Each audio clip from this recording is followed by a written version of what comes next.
part of the quorum. It is just simple like that. Chair. They cannot be part of the quorum because they can't be heard.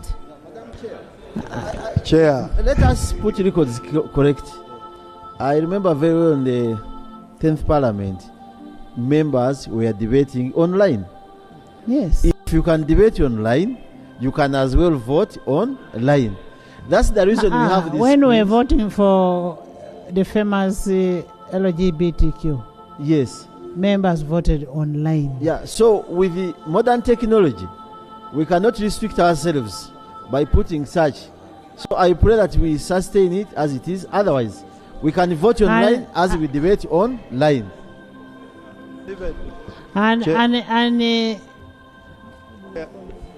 Chair.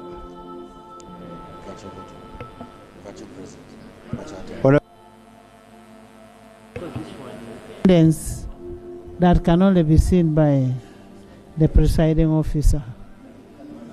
Chair, that's another point of contention. That's another point of contention. So Chair. what is your view? It's okay people to attend in virtual attendance.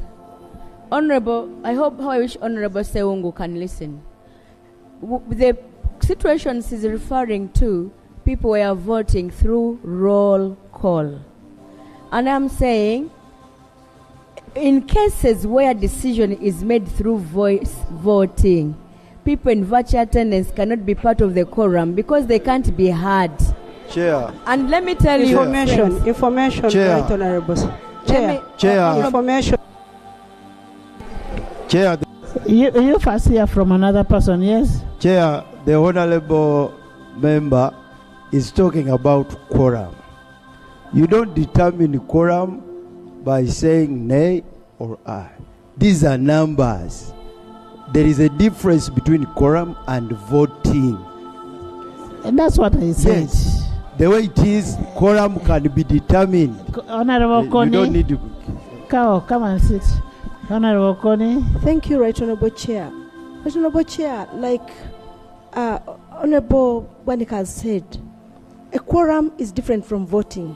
And there are those who will speak softly and those who will speak loudly. But the highest will be the one that will take that day. Thank you. Thank you. Honorable members, I want to refer you to 24(6). For avoidance of doubt, a member virtually present in the House shall form part of the quorum of the House. We are talking about quorum, not voting. Yes, Jonathan. Madam Chair, I propose that when we come to the rules on voting, 93. You can give audience to Honorable Aisha to deal with that. Yes. Yeah, thank you. Honorable Aisha, when we come to rules on voting in 93, then we can incorporate your matter. You see, they allowed us this, honorable members, and we must exhaust the matter extensively. In this house, there are ex-officials. When you ask a question here on the floor, if you want to go by what Honorable Aisha is saying, it means that whenever you're going to ask a voice, ex-officials must get out. Because you are going to say the ayes what?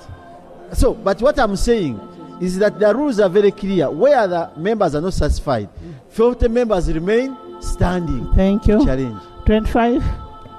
Rule 25. Chair, before you go on 25, actually the rule that you read is the one that I'm seeking to amend, because I'm suggesting or proposing that we amend. We shall amend when we reach to that rule. We have not yet reached there. You are skipping 24. It is saying, for avoidance of doubt, a member virtually present in the House shall only form part of the quorum of the House where voting is by roll call and tally by show of hands or by electronic voting.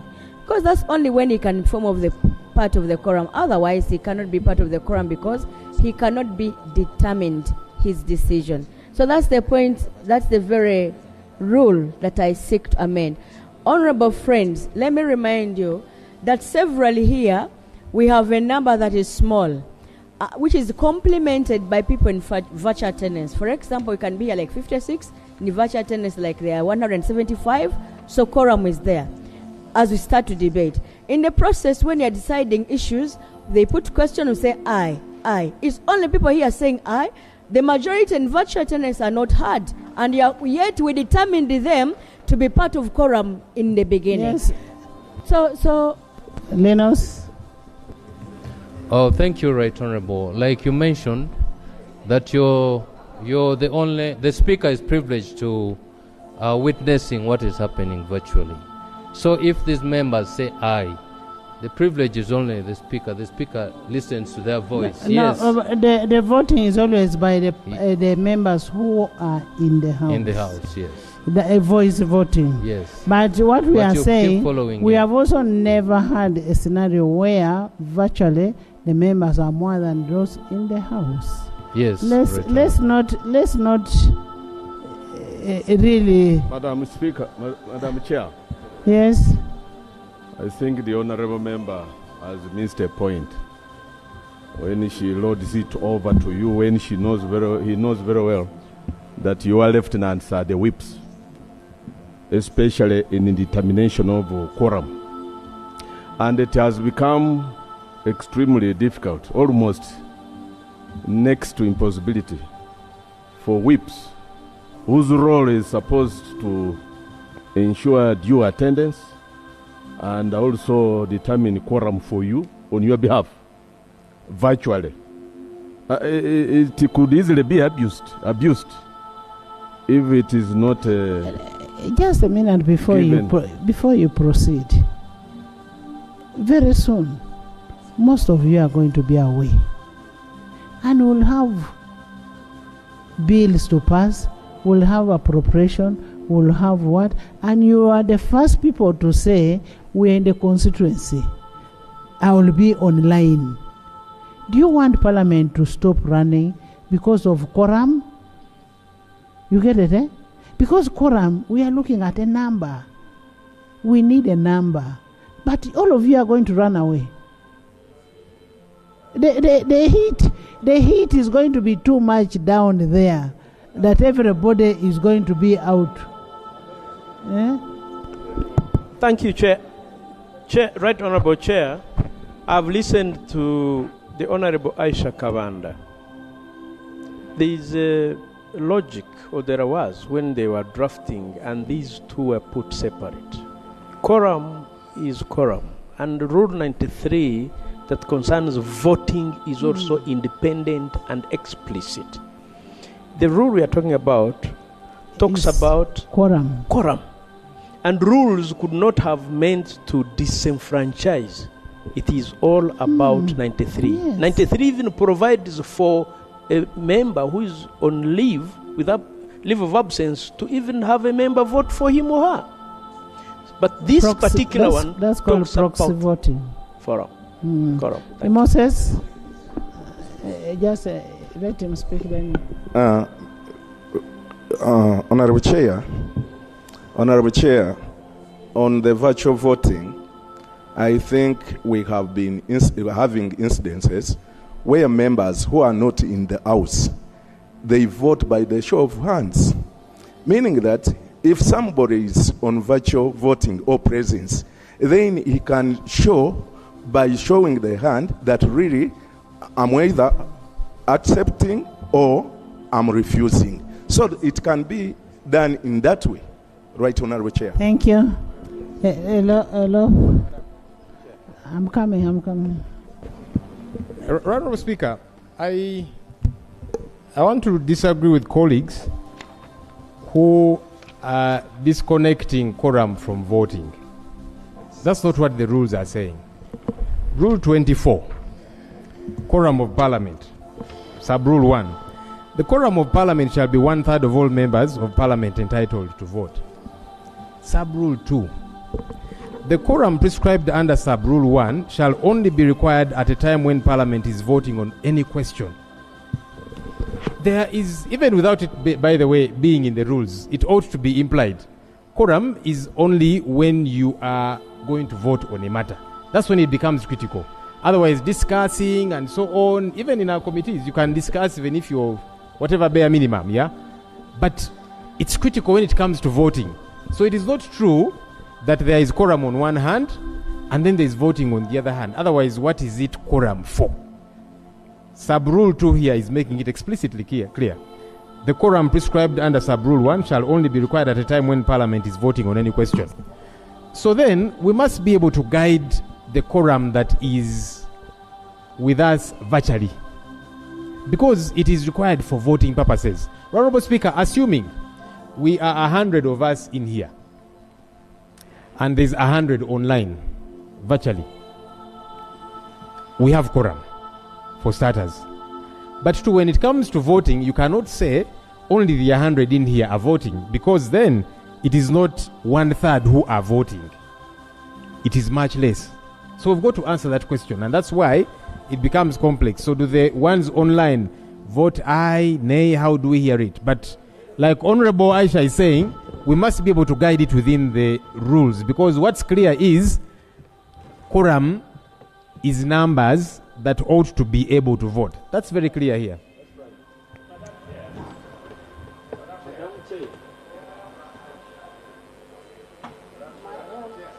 Chair, what is your position?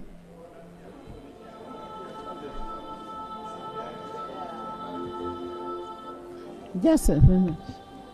Right Honourable Speaker, we heard all these arguments, and I wanted to listen more if there is anybody raising any argument which I have not heard so far. So I'm trying to, because it was really very contentious, let me try to continue listening. Honourable if there Goli. is any new argument. Honourable Seno. Thank you very much. Doctor. First to the chair of the committee. Do we define the word quorum in this document? If we define it, then it would give us guidance. Secondly, I would think that we need to separate this issue of quorum for voting and normal quorum, so that if it is possible, can we isolate all the related issues, articles related to voting, and we send them to 93, so that we remove 24.2, 24.3 and send them to 93, if the definitions are different, so that we handle them differently. Anthony.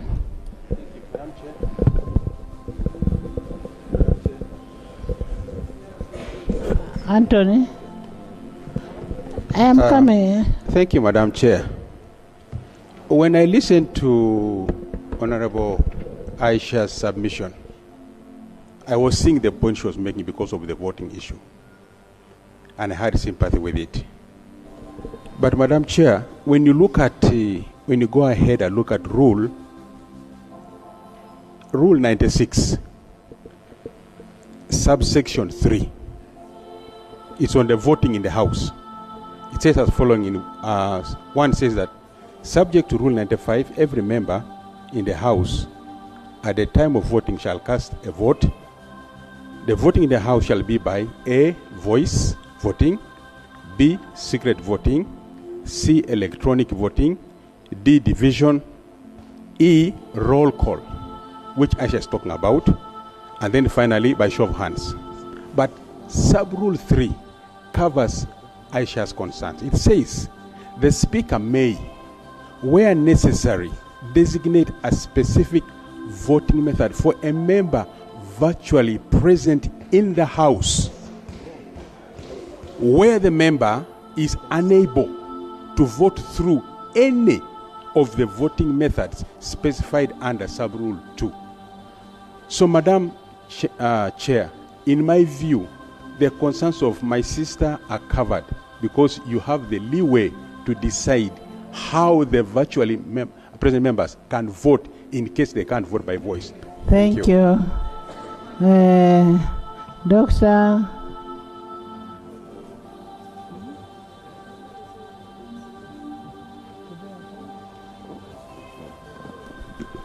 Thank you, Madam Chair.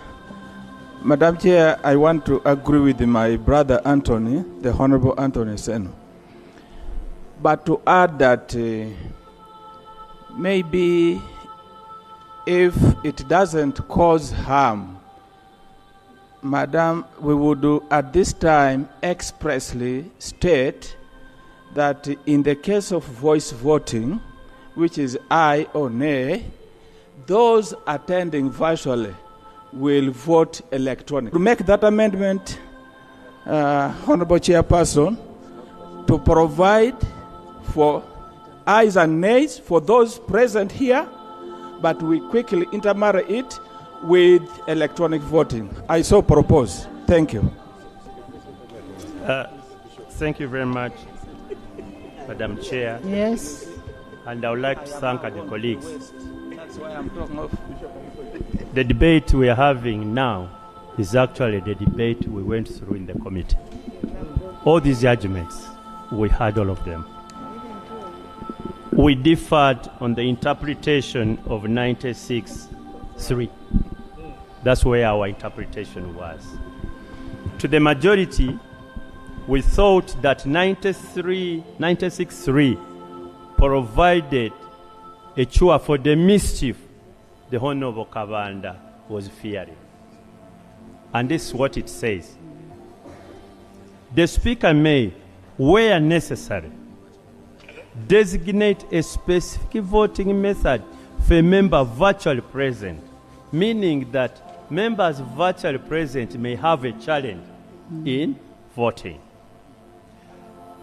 In the House, where the member is unable to vote through any of the voting methods specified in sub-rule 2. And one of those specified methods is voice voting. And our interpretation is to cure that mischief, the Honorable Kaba, because what she's saying is actually we all agree that people who are not here may have a challenge to vote. But that's why we have Rule 96.3. And to us, we didn't see any reason for the amendment. We thought the Speaker just invokes this particular rule and says, yes, I've heard this, but these ones, let me count. How many are they? They are 5. How do they vote? Then the ruling is made. That was our interpretation, and we didn't see the necessity for the amendment. We agree with you. Proceed. Thank you.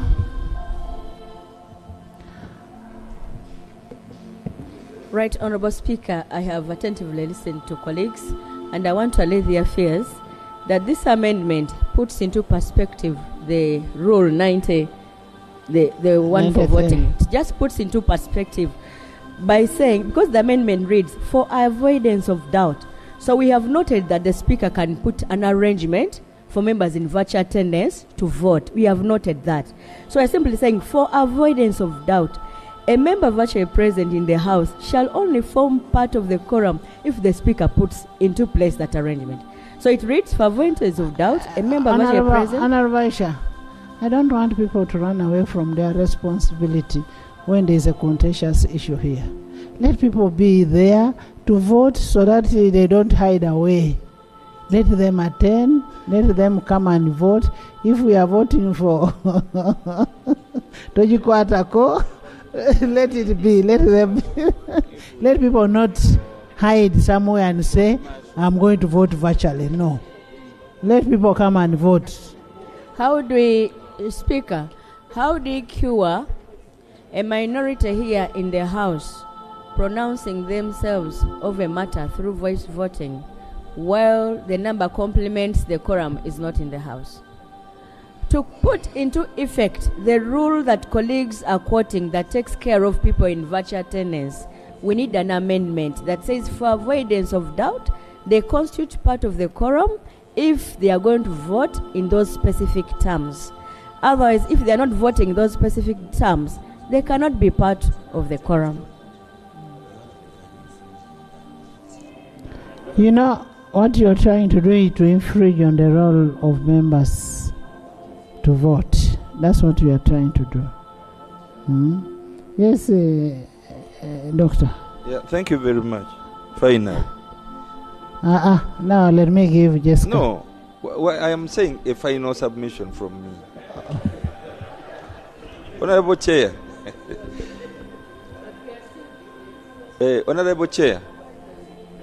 It is very difficult, and it will be very complicated for the presiding officer to mix the two types of voting, sound and then numbers. How are you going to mix them?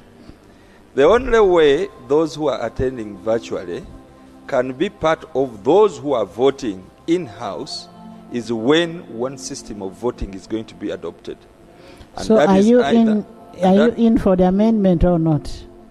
No, I am just helping you to discern how members can bring these ideas of mixing two ways of determining numbers. Okay. So that we can know that in the amendment, the presiding officer will need to institute a measure of voting that is universal for those who are attending virtually and those ones who are attending. Otherwise, if at all we are going for ayes and nays, which Honorable Isa says ayes and nays, because the sounds are quite different there, then it will be difficult to include those ones attending virtually in that kind of voting. Chair. Right Honorable Speaker. Jessica. Thank you so much. I have listened attentively. One thing I have noted throughout my stay in Parliament here is that the presiding officers try their best to maintain quorum in the House, whether voting through roll call or in unison when we say aye or nay. So the issue of quorum is constant. To Right Honorable Speaker, I don't know what exactly Madam Honorable Isa will wish to cure.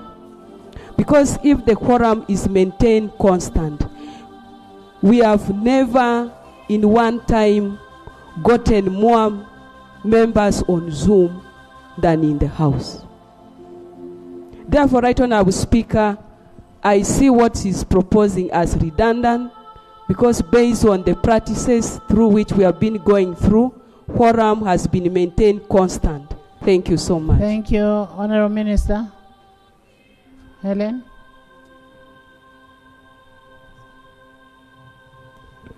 Thank you, Right Honorable Speaker. I want to say that the issue of quorum, according to my understanding, is numbers and then voting. When we are voting aye and nay, truth be told, not everybody here shouts it, correct, even if you are in the House. Correct. We only listen to the highest, and the Speaker says yes. But when something is contagious, usually the Speaker says we go for a roll call. And when they go for a roll call, even people on virtual are allowed to vote. Right Honorable Speaker, you interviewed me for Minister through a Zoom. I did not appear before you officially. You remember? Because of COVID, I did it virtually. But the committee had me, and we agreed. They answered the questions and everything. So the issue of voting, even that time of COVID, they would bring you a picture. When I'm saying aye, the way I am there, it will come. So I think let us not confuse aye and nay, because even the aye and nay, I have never tried to count who has said or not. It becomes hard. But for roll call, that one is individual. So sometimes we'll try to say aye, and the other one saying nay, everybody There's shouting. Information here. Thank you.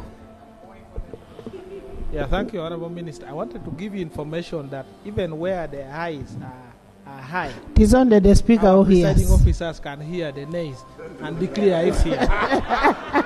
Next item. Next. Rule 25. 25.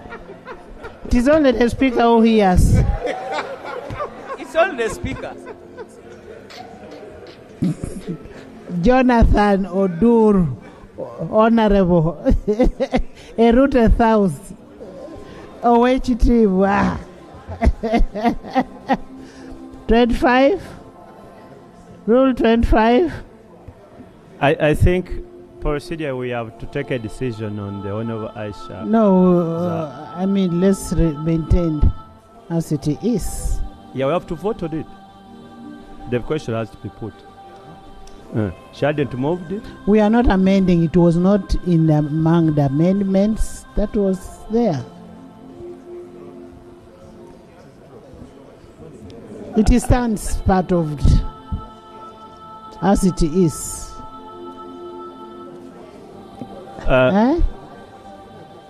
Can we? We need to put that we vote on her amendment. We have to. Okay, I am putting a question that we amend Rule 24(6) as proposed by Honorable Aisha Nalule Kawanda. Those in favor say and the contrary nay. The nays have it.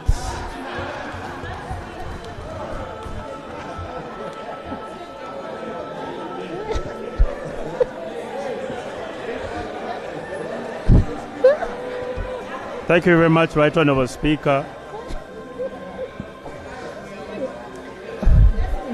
That was in accordance with Honourable Dur's advice.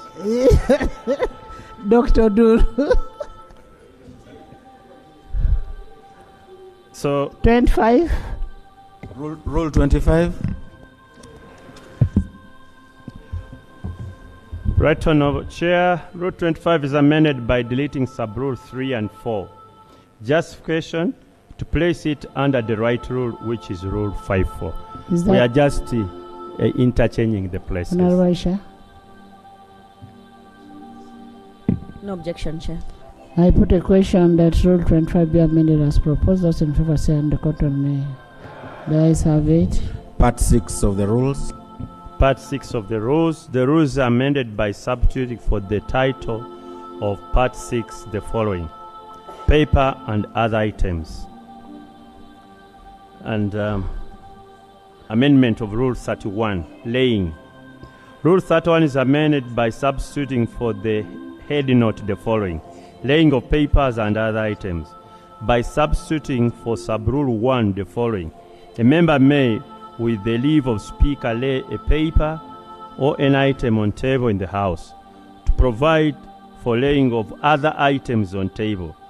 2. To require leave of the Speaker to lay paper or any other item on the table.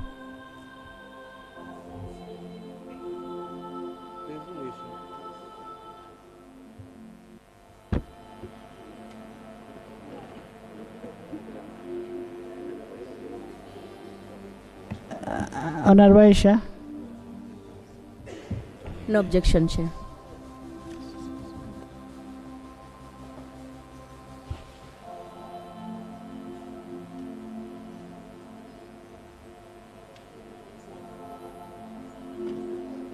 I put a question on the title of Part 6 of the Rules of Procedure.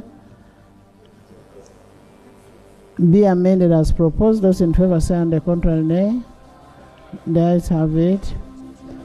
I put a question that Rule 31 be amended as proposed. Those in favor say on the contrary nay. The ayes have it. That is the same thing. Rule 32. Chair, you skipped Rule 30.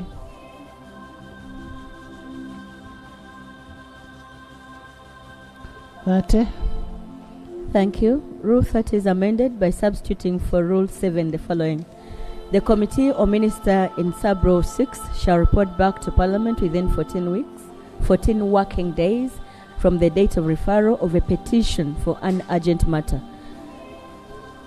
And 2, by substituting for Rule 10 the following: the report of a committee on a petition shall be placed on the order paper within 14 days from the date of report.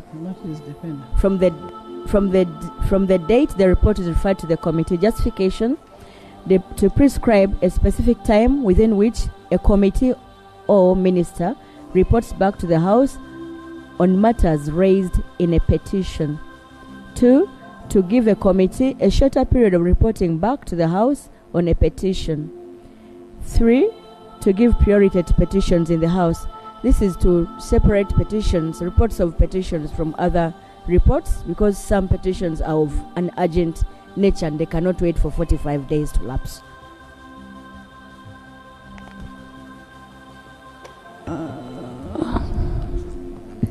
Right Honourable Speaker, it was our view that first of all business that comes to this house is important. It is not necessary that petitions are more important than other business that comes to the attention for consideration by the House.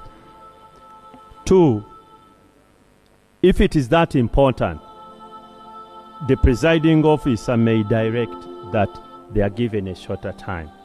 There is no reason to prioritize and say one, because we don't determine petitions. Petitions just come outside this House.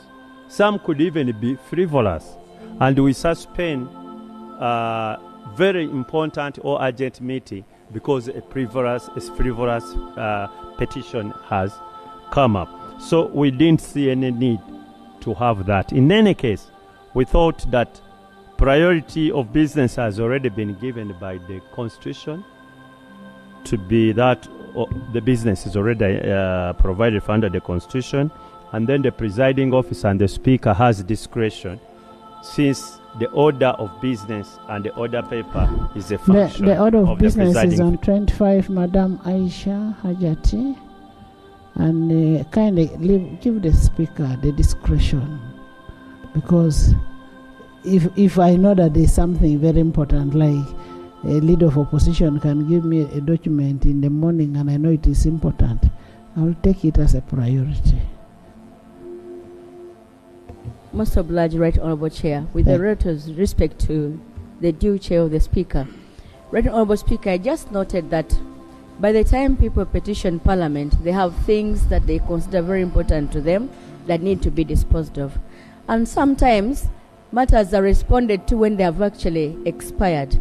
I just thought it was very important that petitions be given due accord, disposed of early enough, and also proposing that a particular period of time be given to petitions was not take away the Speaker's power, because even in the rules, they already prescribed time, what should be handled when and when, so I thought falls there. Honorable Shah, we shall handle it administratively where we feel that this must be handled as fast as possible. If it means handling it directly with the minister responsible, even without going to the committee, it should be done. I concede, Chair. Thank you. Next. Rule 32. Thank you very much, the Honourable Kawanda. Rule 32. Rule 32 is amending by substituting for the heading of the following: mode of laying and presentation of papers. Justification to include presentation in the heading notes so as to align with the contents of the rule. It's about aligning the head of note and the contents of the rule. Thank you, Honorable Shah. No objection, Chair. I put a question that Rule 32 be amended as proposed. Those in favor say on the contrary, nay. The ayes have it. New rule. Insertion. Insertion of new rule.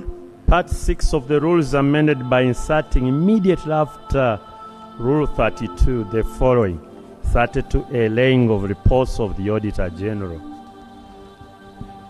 The Speaker, or in his or her absence, the clerk shall receive the report of the Auditor General submitted in accordance with Clause 4 of Article 143 of the Constitution. 5. The Speaker shall, as soon as practicable, cause the report to be laid before the House. Upon the report being laid, the Speaker shall refer the report to the relevant committee for examination. Justification. To separate the requirements for laying of the Auditor General's report from the functions of the Public Accounts Committee under Rule 174 and 181. To insert the reports of the Auditor General which are laid as papers under the right part. And 3. To align the submission of the Auditor General's report with the time frame in the Constitution. Thank you. The first one, the Speaker, or in his or her absence, the clerk shall receive the report of the Auditor General submitted in accordance with the clause 4 of Article 163 of the House of the Constitution. Is this report received in the House or it is received in the office? Right Honourable Speaker, the report can never be received in the House. It can only be received in the office. So it is redundant. Remove it. We know how to receive our reports there. You see the role, we need to look at the... Can I have the role, the current role, please? Let's deal with the procedure in the House. Right Honourable Speaker, when you look at... a definition of...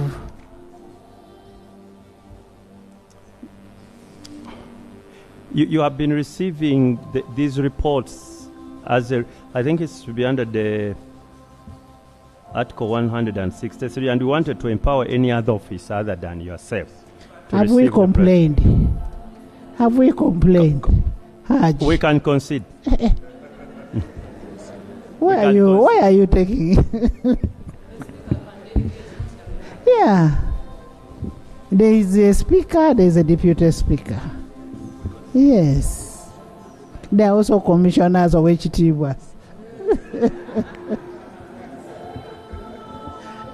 We consider it, Honourable Speaker, we can go to Rule 15. Okay.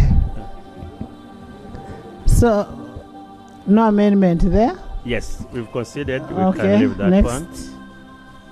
Part 7, I think. Part 7. The rules are amended by substituting for the title of Part 7 the following. Part 7, laying and presentation of parliamentary reports and reports of regional bodies organization, to align the head note with the content of the rules within the part. Honourable Aisha. No objection.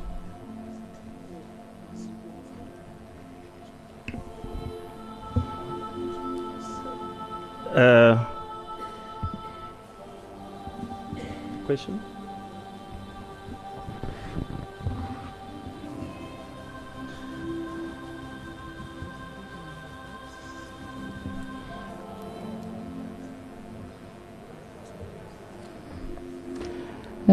Presentation of parliamentary reports and reports of regional bodies, organizations. Why are you not putting regional bodies?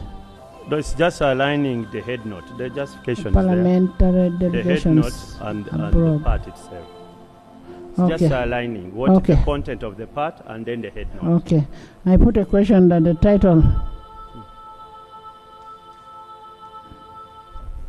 Right Honourable Chair, I'd informally ask the chairperson to clarify on what he means by parliamentary reports. Because a report of parliament is a report that we have adopted here. If he means a delegation or a committee, or that report cannot be a parliamentary report. I don't know if he meant a delegation, because a delegation cannot bring a parliamentary report. A parliamentary report is what has been adopted in the House. Yes. So if you say laying of parliamentary reports, do we lay that report to ourselves?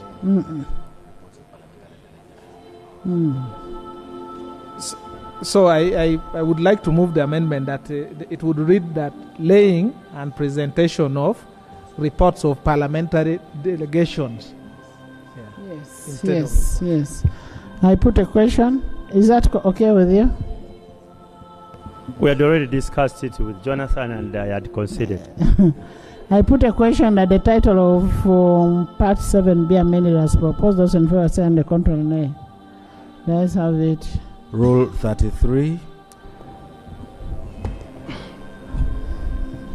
Chair. Laying of reports of parliamentary delegations abroad. Rule 33 is amended in sub-rule 1 by inserting immediately after the word abroad the words parliamentary delegation. Justification is just for clarity. Aisha. I agree to the amendment. I put a question that Rule 33 be amended as proposed. Those in favor say and the contrary nay. Let's have it. Rule 40. 40. Rule 40 is amended in sub-rule 1 by substituting for the words 6 months the words 90 working days. In sub-rule 3, by inserting immediate after the word minister, the word responsible for the implementation of the treaty, protocol, or international agreement.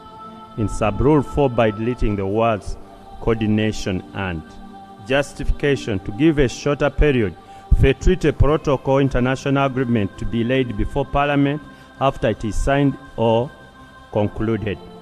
2, to clarify that it is the minister responsible for the treaty, protocol, international agreement that shall make a periodic report to Parliament on the implementation of the treaty, protocol, or international agreement. Aisha? I agree to the amendment. I put a question that Rule 40 be amended as proposed. Those in favor say on the contrary, nay. The ayes have it. New rule.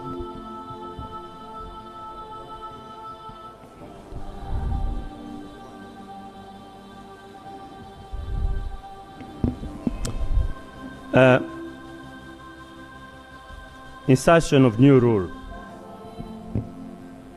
The rules are amended by inserting immediate after Rule 40 the following. 40A, ratification of treaties. A treaty submitted to Parliament for ratification under subsection 2B of the Ratification of Treaties Act shall be laid in the House, and the Speaker shall refer it to the relevant committee for scrutiny. The committee shall examine the treaty in detail and make all such inquiries in relation to the treaty and report to the House. 3. The report of the committee to the House shall include a recommendation that the House ratifies the treaty with the reservations or rejects the ratification of the treaty. 4. In ratifying a treaty with reservation, the House shall specify the affected provisions of the treaty and the proposed text of each reservation, which may include prescription of timelines within which an obligation to be fulfilled before implementation of the treaty. 5. Upon the resolution of the House on a treaty, the clerk shall within 7 working days notify the minister responsible for foreign affairs to enter the information in the register of treaties. Justification: to provide for procedure for ratification of treaties in accordance with the Ratification of Treaties Act.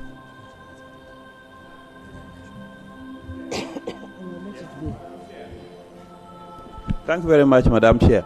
Madam Chair, the information I have is that different protocols have different terms and conditions as regards treaty ratification. And different treaties are ratified, some by the executive, some are ratified by Parliament, some are ratified by us here, which is mandatory as a result of all regional parliament ratifying. So I'm seeking clarification from Honorable Budu. We need to be specific, otherwise this provision will be redundant. I'm also aware there is an act regarding ratification of treaties. I don't know whether you consulted. Yes. Sure. Okay, why don't I sort out the easier one?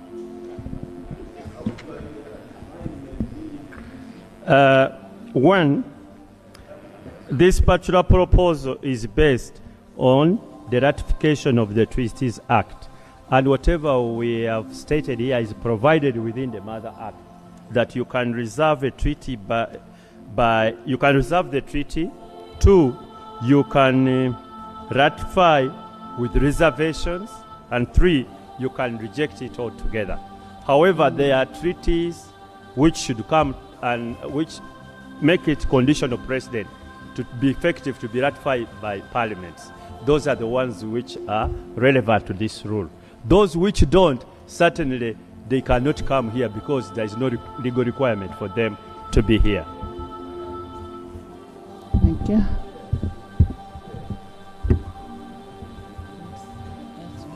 Yes. Right Honourable Speaker, Chair, I need some clarification from the Chair of Rules regarding the role of the committee and Parliament after a treaty has been signed. Not ratified, but signed, because the two are different under the law of treaties. The proposal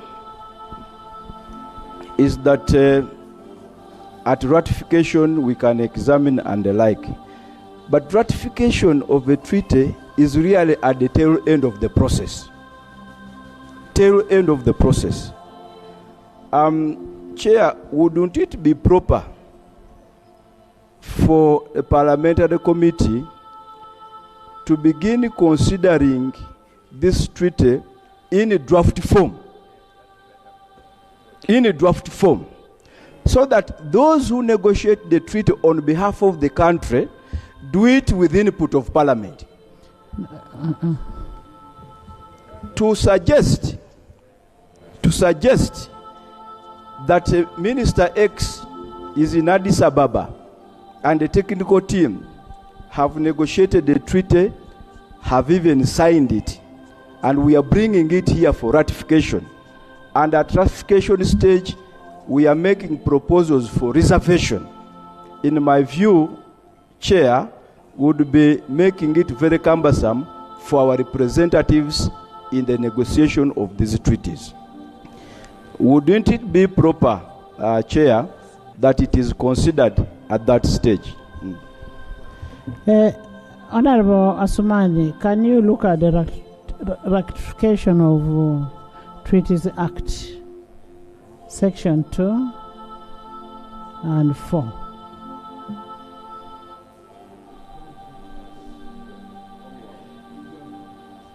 Right on, Speaker. All treaties shall be ratified as follows: by the Cabinet in the case of any treaty other than a treaty referred to in paragraph B of this section, or by Parliament by resolution, where the treaty relates to amnesty, neutrality, or peace, or in the case of treaty in respect to which the Attorney General has certified in writing that in implementation in Uganda would require an amendment of the Constitution.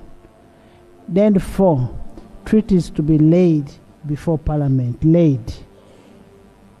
All treaties ratified by the Cabinet shall be laid before Parliament as soon as possible.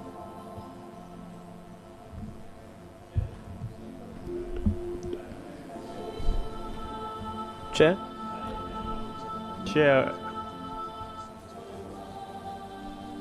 Chair, before I come in, can we have benefit of somebody who has Yes. worked? Thank you. A diplomat. Yes. I have read the proposal, and they put into consideration the Ratification of Treaties Act and the Constitution.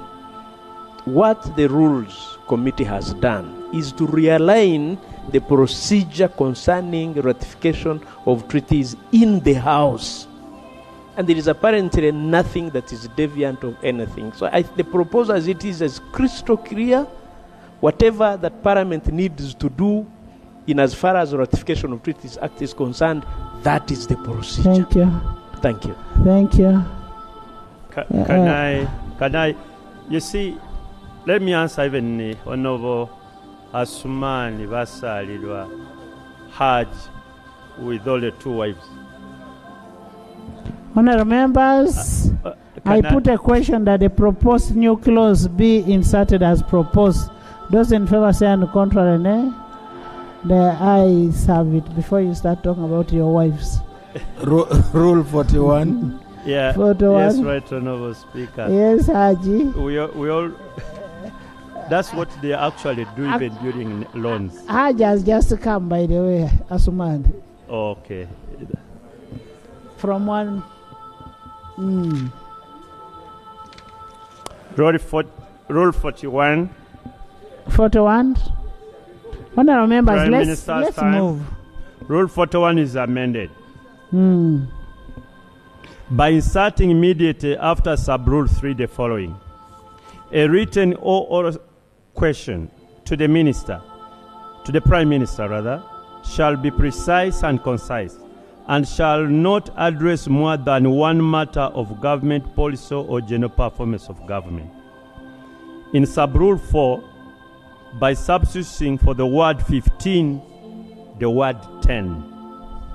By inserting immediately after sub-rule 4 the following: 4A, the Prime Minister shall answer the question in a precise and concise manner. B, in sub-rule 8A, in paragraph A, by substituting for the word 40, the word 20. 2, in sub-rule in paragraph B, by substituting for the word 20, the word 40. Justification: to discourage argumentative questions and elicit precise and concise responses from the Prime Minister. 2, to allow for interactive debate. And 3, to give more time to oral questions during the Prime Minister's time.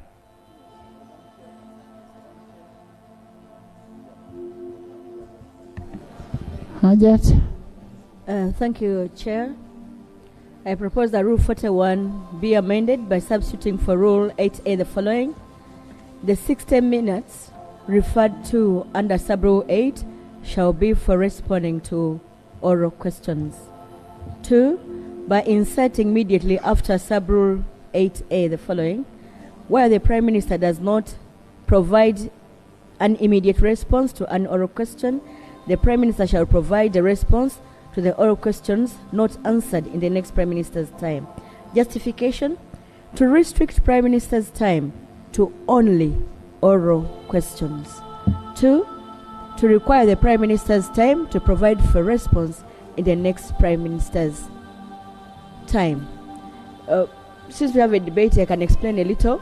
The difference is that majority is proposing that time for oral questions be expanded and minimized for written, whereas I am proposing that Prime Minister's time entirely should be oral question or answers. In the event that the Prime Minister is unable to answer the question, she should provide the response to the following Prime Minister's time. I submit. Yes. Madam Chair, I want to thank the two members. But my interest, if members agree, that is on the issue of written question, Madam Chair. I would pray that the Prime Minister comes here, responds to all written questions with no short response from the member who gave it. For me, I would seek for an amendment, if passed, that the Prime Minister should only read oral questions from members who are present in the House. Because sometimes the Prime Minister comes and reads questions, members who ask them don't appear and spends time. But if a member gave an oral question and is around, our rule should give that member, as by the powers of the Speaker, some few rider time to respond to the Prime Minister as per her response, to give us a good debate. But what's happening here, the members will feel so bored when the Prime Minister is responding to written questions. She reads and goes away. But I would pray we have a rider of a member. If I'm around, if a member who is not around and gave an oral question, that one should not be entertained. But a member who gave an oral question and the Prime Minister responds on the written question, she gives a rider to move with the prescribed time as by the powers of the Speaker. But yes. Madam Speaker, I want to concur with the Honorable.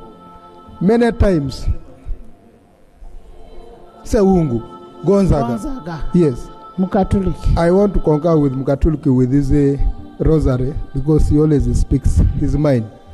Madam Speaker, many times the Right Honorable Speaker, I mean Prime Minister, comes and reads responses to the oral questions.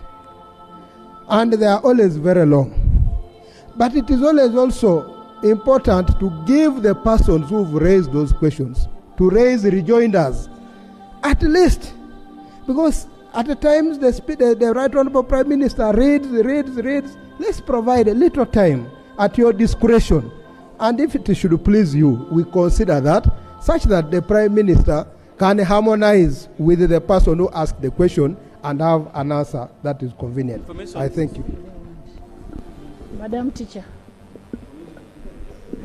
Thank you very much, Madam Chair. Madam Chair, I totally agree with Aisha's oral, the Prime Minister's Honorable Aisha's recommendation that we have totally oral questions during the Prime Minister's time. However, I have an issue with still the Prime Minister's time, and I am begging that we reconsider and amend somewhere that the Prime Minister needs to be giving us feedback on her commitments within a particular range of time, because there are incidents where we ask the Prime Minister questions and she assigns them to particular ministers, and those assignments are never catered for, and then you have the same queries day in, day out. So can we designate the Prime Minister to her commitments and her ministers' commitments within a particular period to be worked on, and come back and give us feedback on whether they responded to those issues or not, so that we avoid members of Parliament coming here lamenting all the time that they've raised issues to the Prime Minister during her time and the ministers never respond, thereby repeating the same issues during that time. Thank you very much. Yes. Thank you so much, Madam Chair. Madam Chair, I'm also here to concur with Honorable Aisha that let Prime Minister's time be for oral questions. But I also suggest that we make the written questions forwarded to Prime Minister, and we put here that in a month's time she should have responded back written to that very person who asked the questions. In 1 month's time, then it's forwarded to the Pigeon Hall, and the PA informs that Madam Honorable Nalwima, your response has been delivered in your Pigeon Hall, or please pick it from private. So that now it's entirely our time. Thank you.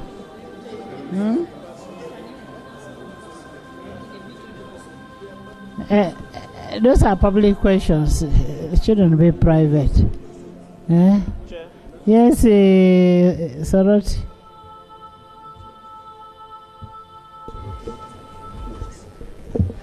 Thank you, Right Honorable Chair. Right Honorable Chair, I would like to agree with my colleagues that whereas it's important that the Prime Minister's questions are given so that she can provide written answer, but Right Honorable Chair, the Prime Minister is the leader of government business. The Prime Minister should be understood as the Chief Minister to know substantially so much that is going on within the sphere of running of government.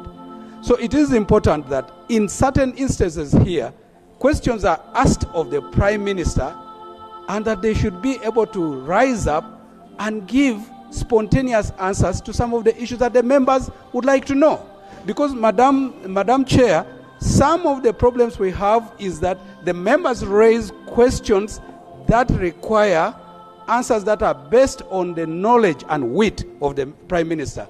But because they are written so that they are later answered afterwards, the technical people go and write generic answers that are supposed to soothe the members of Parliament.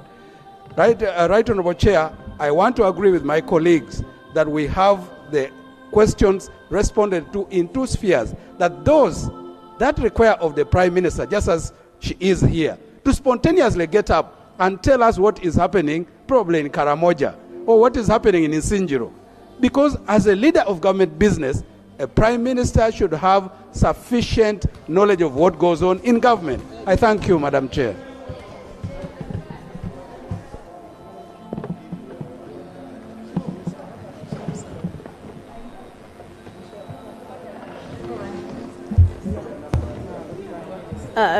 Right Honorable, I agree with what he is saying, but sometimes there are questions whereby you need to investigate on them. you need information. Then you come here and you say, please give me some time. So if we go with what the honorable colleague is saying, then you will end up postponing most of the questions. Can you wait for some time? Can you wait for some 2 days? Thank you.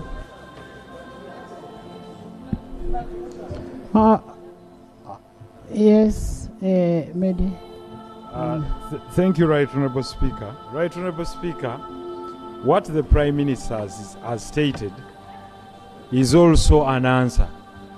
You raising up and orally responding that I don't know, I'll go and carry out investigations, is an oral answer in itself. Therefore, what the members want, why there are Prime Minister's questions in parliamentary democracy, ours is a hybrid, is to check the following. 1, the alertness of the Prime Minister and the front bench. 2, coordination. 3, response to the nation in real time. And that is why it is designated time for you, so that you fit purpose.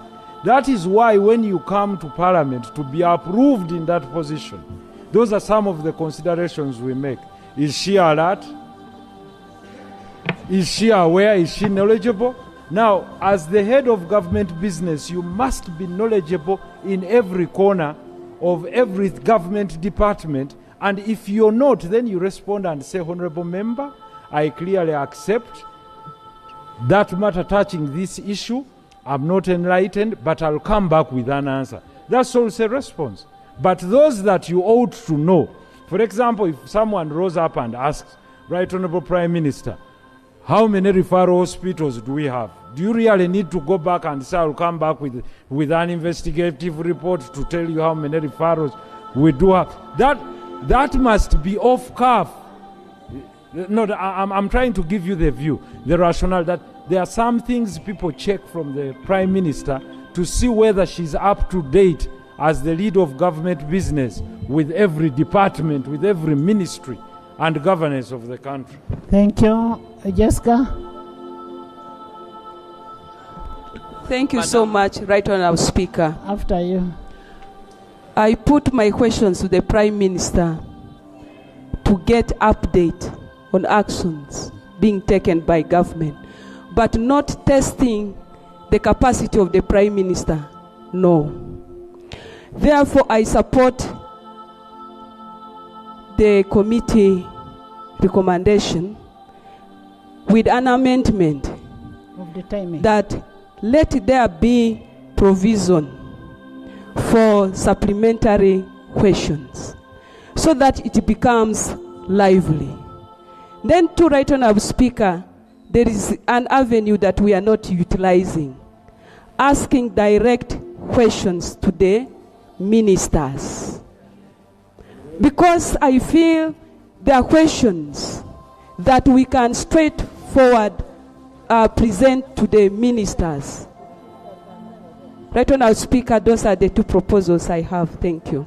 We have a provision for supplementary questions on 48, Rule 48. Supplementary questions. Madam. Yes, Madam Chair, I would like to agree with most of my colleagues.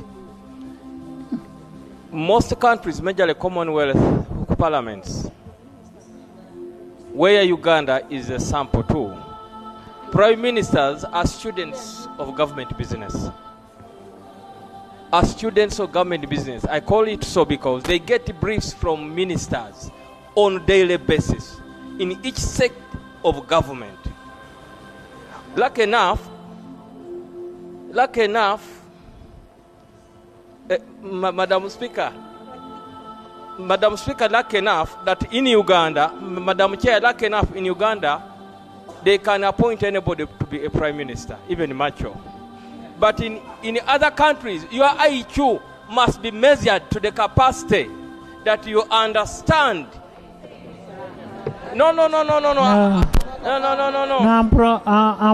My Prime Minister's IQ is very high. You get it, eh?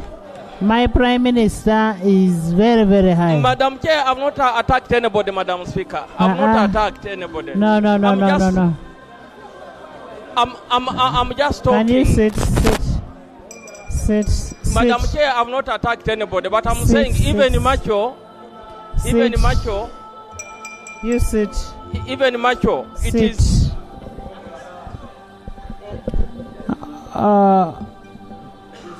Can we get a middle ground? Right, Honorable Speaker, I wanted to allay fears of colleagues that have had submitting. The proposal for oral questions actually takes care of the fear of one of the members that he talked about, that sometimes the Prime Minister comes and answers questions to members who are not even present. In the case of oral question, oral answer, there's no way where a Prime Minister will come to answer a question to someone who is not present, because you are asking the question and it is responded to. And to members who want very detailed and well-researched questions, we still provide for questions to ministers. Those questions can go to the ministers. So this takes care of what we want, that the Prime Minister's time is oral, 60 minutes, lively, interactive, and we get spontaneous answers. No, we don't do away with it. Yes. Chair. Yes, Chair. Can I clarify? Yes. Colleagues, the purpose of this amendment is really just not to open up a general debate. Whereas the Commonwealth practice is Prime Minister's time is only oral. In our own wisdom, at the beginning of this particular term, there was some innovation to provide for written questions. What the House did at that time was to provide 40 minutes of the 1 hour to be dedicated to written questions. And oral was left with only 20 minutes. That is the hybrid which was introduced this particular term of Parliament. However, in the committee's wisdom, we have found that we should change it and have 40 minutes now for oral, the one you are trying to justify. Then the written, we have reduced it from 40 to 20 because you only have 60 minutes. That's the purpose of this amendment. Because it addresses both concerns in our view. Thank you. Aisha. Yeah. There's a better ground. Right, our Speaker, we are moving to the right direction. If the members' opinion think that swapping minutes is fine, it's okay, I concede. Otherwise, I would have preferred all the 60 minutes. Madam Chair. Yeah. Madam Chair. Madam Chair, I have an amendment to propose on our rules, sub-rule 3 and 4, particularly that 4, is, on the Prime Minister's question time. Yes. 3. Because 4 says that one. the clerk shall enter all the Prime Minister's questions and shall conduct a raffle, selecting only 15. My amendment is to delete and allow the clerk to forward all questions to the Prime Minister, because subjecting they have reduced now to 10. Eh? According to the amendment, they have reduced to 10. Even 10. Yes, that's why I'm opposed. Even that reduction to 10, because a member of Parliament, that is infringing on my right as a member of Parliament to represent my people. I can represent through a question or which I've written. So if somebody else is going to sit in the office and then determine and say, now this question should not go to the Prime Minister. Oduru's question. Yes, maybe for other reasons. And then the next Thursday, another set of questions comes. It is like vetoing my privilege as a member of Parliament to be able to ask questions. So I propose that it should read that the clerk shall enter all questions in the Prime Minister's question record book and forward all the questions to the Prime Minister, so that everyone who has asked a question gets an answer. Yes. Because now a raffle, by the way, Chair, when you talk of a raffle, this is now gambling, which is also illegal now. Why don't we do in a month, dedicate one whole Thursday for the Prime Minister to answer all questions on top of this? Yes, bring the amendment.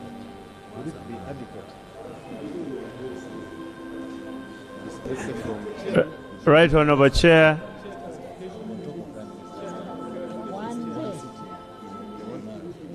Sorry?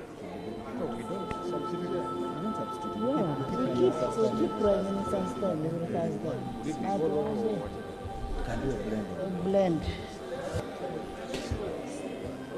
Honorable Formalo. Thank you, Madam Chair. Madam Chair, it is only unfortunate that we don't have ministers in this house whenever we are deliberating. But otherwise, Prime Minister's question time is supposed to be purely oral. Those written questions should go to the ministers to respond to questions for oral answers. That was what the practice was before.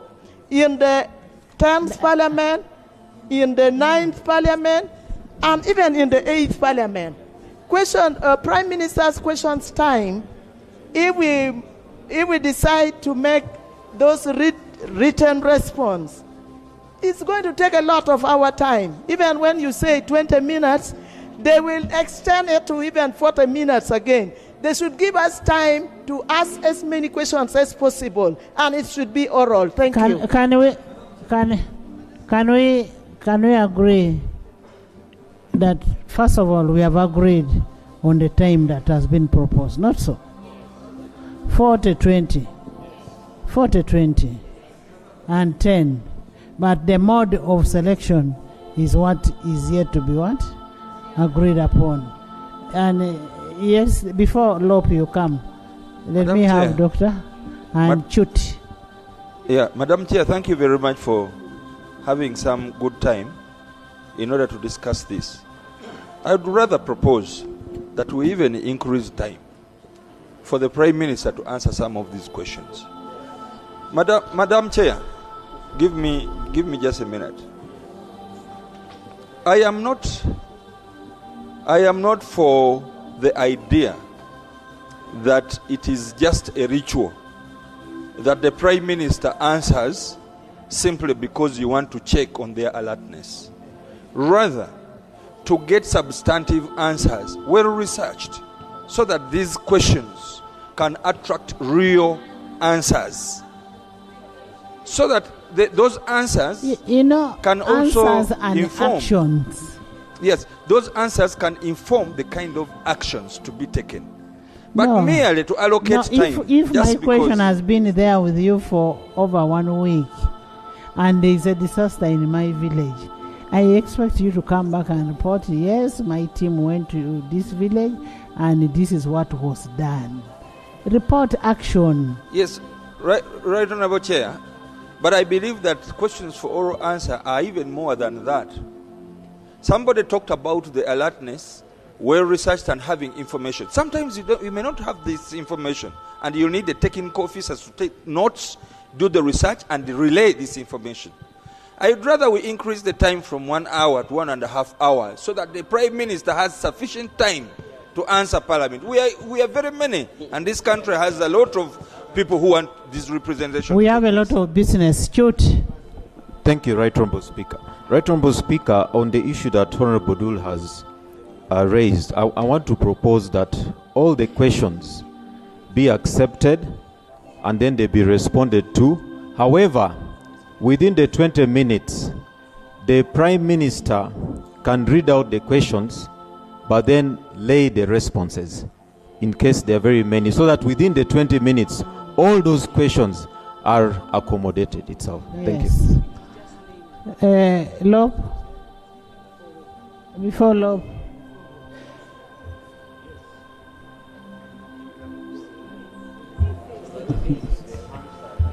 Thank you, Madam Chair.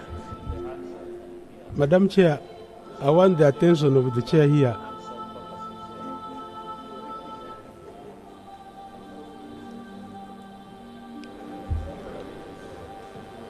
Chair, I want your attention.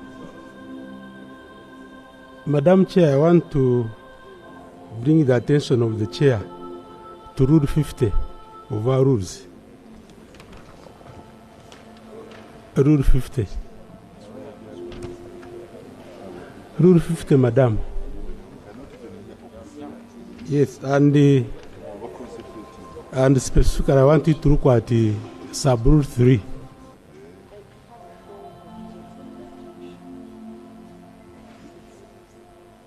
And Madam Chair, why my colleague Dr. there is proposing that we should even extend the time for Prime Minister is because we do not use this rule.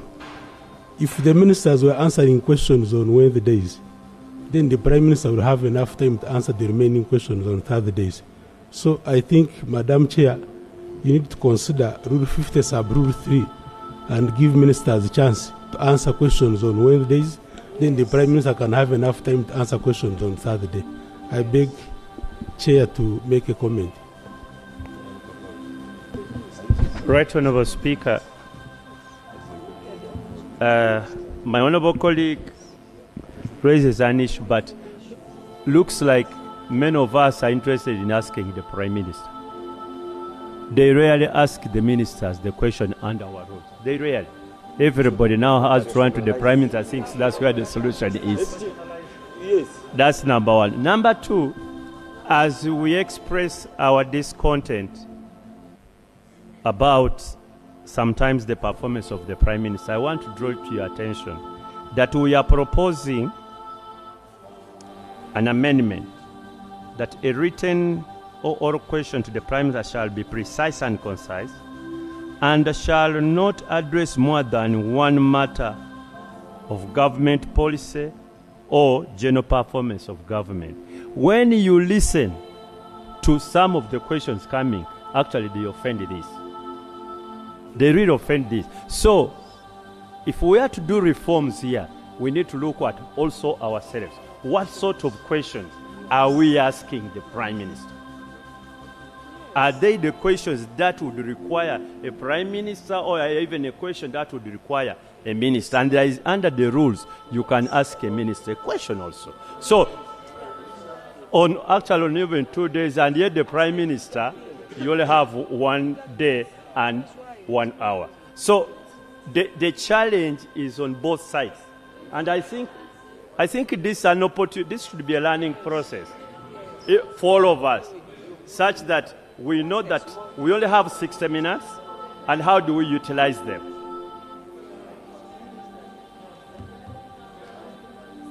Much for giving me the chance. Thank you very much, Honorable. Right Honorable, the information I'd like to give my colleague is that more often than not, the Prime Minister has always been referring questions to the ministers who are here. She will say, so and so, can you answer? Mr. So and so, can you answer? And it has always happened. So that means the ministers must always be present and they must be current when it's the Prime Minister's time. Thank you very much. Just information, just some information, Chair. Hello.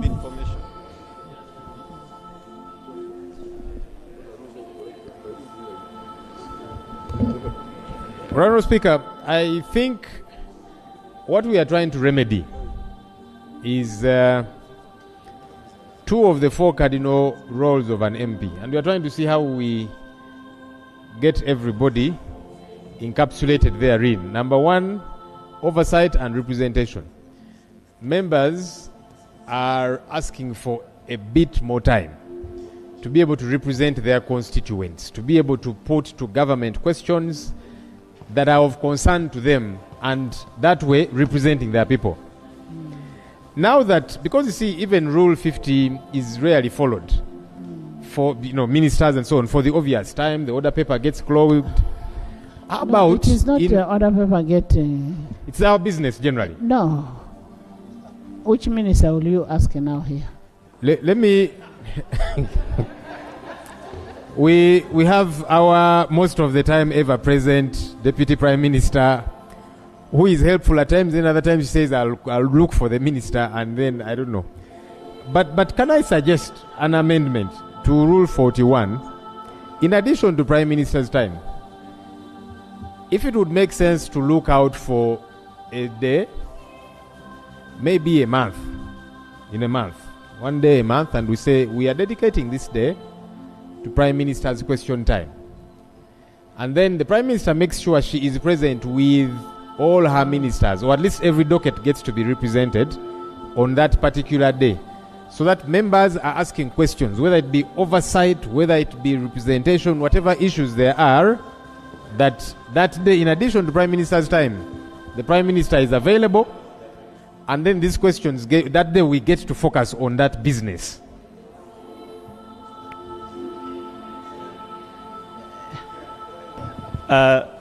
Thank you very much, Madam Chair. I think what the law is suggesting is pertinent. However, the order paper is a function of the Speaker. She can dedicate a whole day to the Prime Minister, all our business. Say this shall be this and this. You get it? So that can happen. It may not be routine, but if, for example, if we had accumulated a number of questions, they could be like 100 written questions. How do you expect the Prime Minister to answer them in 1 hour? So the Speaker at that time can say, if the written questions are over-accumulated. Can I help you? Oh, sure. Much as the Speaker has the power, and the issue of order paper is on the Speaker, let's institutionalize it so that it compels somebody to be here. Not like the Speaker is forcing somebody to be here. Let it be an institutional matter. Right, Honorable Speaker, I have not seen what we are seeking to cure, because it is us that we are discussing what that's what I'm talking about. It is us that have not utilized Rule 50.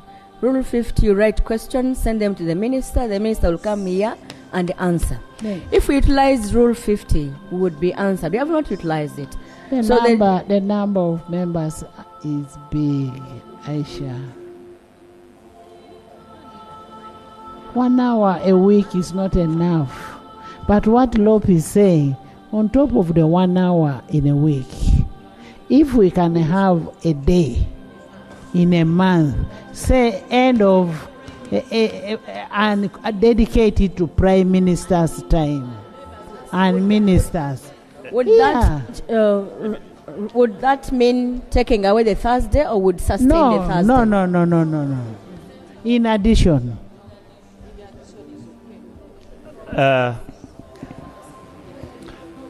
In law, we call it the mischief rule. What is this we are trying to cure? Is it that the question time is limited? Yes. That there are many questions that have not been answered? And there are many members. And therefore, the 1 hour a week is not enough. Then what are the options? One, we can increase on the 1 hour. That's the first proposal. A week. And we say 2 hours, or even a whole 2 hours, 3 hours a week. Or we can, let's have just options. Or you can say, we can have 1 day, the last day of every calendar month, on a Friday, on Thursday, or the beginning of Tuesday, we can dedicate that day to Prime Minister's time. So either a week or a month, or I'm giving 3 options before the Prime Minister comes in. Whether we increase the 1 hour a day, meaning it will be once a week, or we dedicate a whole day once a month.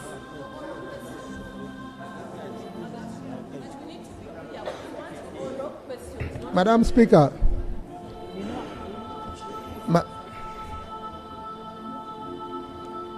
Madam Speaker, we represent our constituencies here, and many times we have problems, and some of these problems are matters that tend to be of urgent importance. And we would really want to raise them. So how I wish, like you've proposed, the chair, Madam Speaker, you dedicate one Thursday in a month specifically for members issues, raise their issues, raise their concerns. The Prime Minister comes here with her whole team and everything is answered. However, those answers should be action-oriented. Action-oriented. Because there are also answers that are given here that just pass. They just pass. So if we dedicate this, the Prime Minister will be duty-bound to give answers that even our communities should hold government accountable for the answers that will be given. That one day in a month will be good. Then there has been a question, Chair, a question of how much time. First, before you go there, we accepted on the one of Thursdays. We are not changing, not so? With the 40, 20, 10 questions. That is unaccepted. That's the accepted one. Okay? Yes. Expect the proposed amendment, or we have gone back to the original one? We have accepted the proposed amendment. Okay. Then in addition to the proposed amendment, we have one day in a month that we dedicate to the members. We dedicate to the members for oral and have the Prime Minister with her ministers. And the question is for the front what? Is that acceptable to members? Chair, before she comes in, before you come in, on the first amendment, Right Honorable Chair, where I conceded to a 40-20 arrangement, there was a question raised by Honorable Bukonja, Dr. Lulume, for where the Prime Minister is unable to give spontaneous answers to those questions. I pray that the amendment I had made on 8B be sustained, which said that where the Prime Minister does not provide an immediate response to an oral question, the Prime Minister shall provide the response to the oral question not answered in the next Prime Minister's time. Okay. That will take care of his worry. Thank you. That's okay. That's okay. Madam Chair.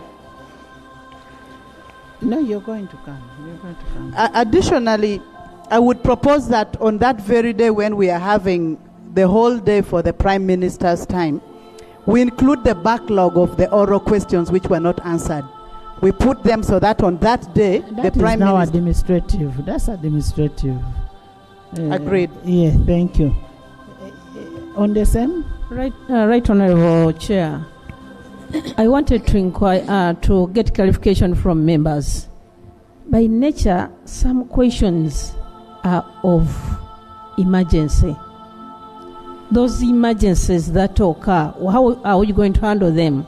Should we wait for that 1 month to handle the emergencies? We have matters of urgent importance. Chair. Yes. Chair. On the amendment as proposed by the Right Honourable Leader of Opposition, I pray that we merge it with a matter that Honourable Madam Flavia was talking about, the issue of action taken. On that Thursday, that last Thursday in a month where we are dedicating time to the Prime Minister should provide to the House action taken to the questions that have been raised during the month. Yes, should be part of the report and then answer other subsequent questions. Exactly. Yes. Honorable members.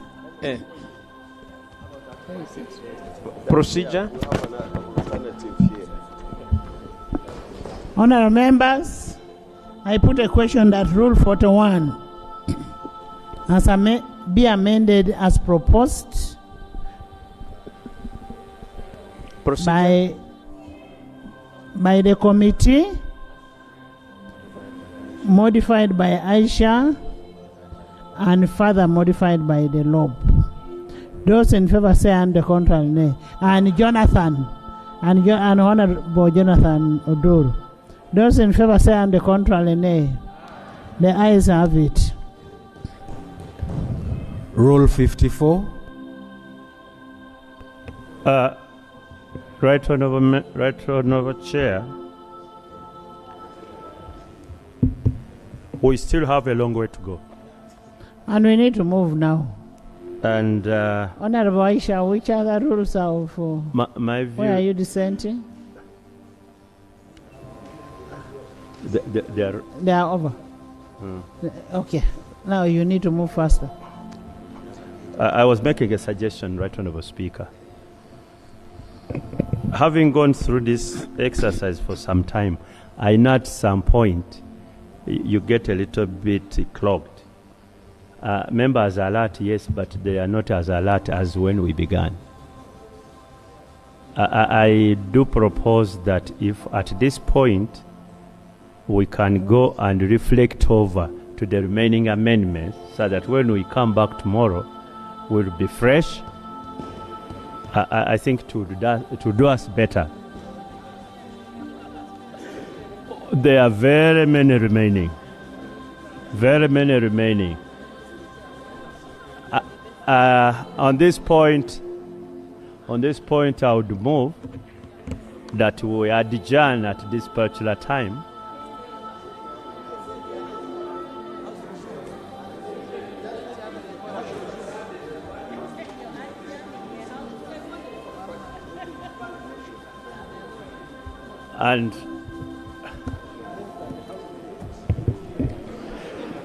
And the reason, Right Honorable Chair, why I'm moving this, I can see there is a lot of enrichment to the report, to the discussion going on, and we don't want to lose it out. So I do propose that the House resumes and the committee reports there too. I don't know whether I'm second.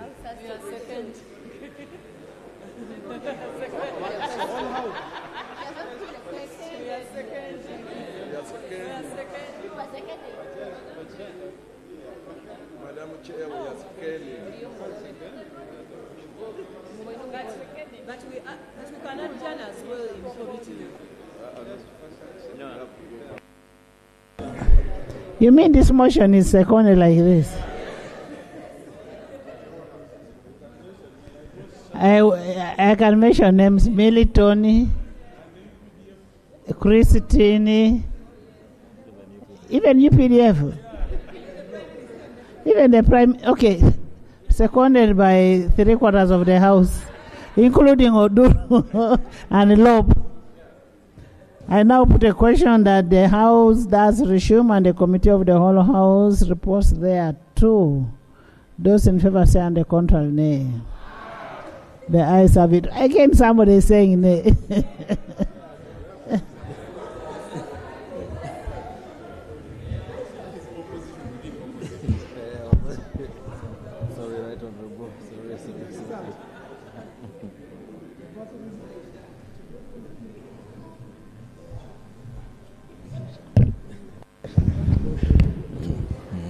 Report of the Committee of the whole House.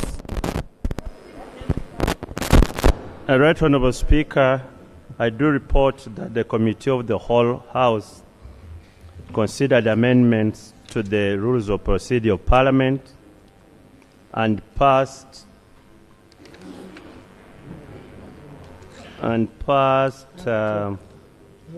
19 amendments with some slight amendments. With amendments. 19 clauses with slight amendments. With amendments. With amendments. Motion for adoption of the report of the Committee of the whole House.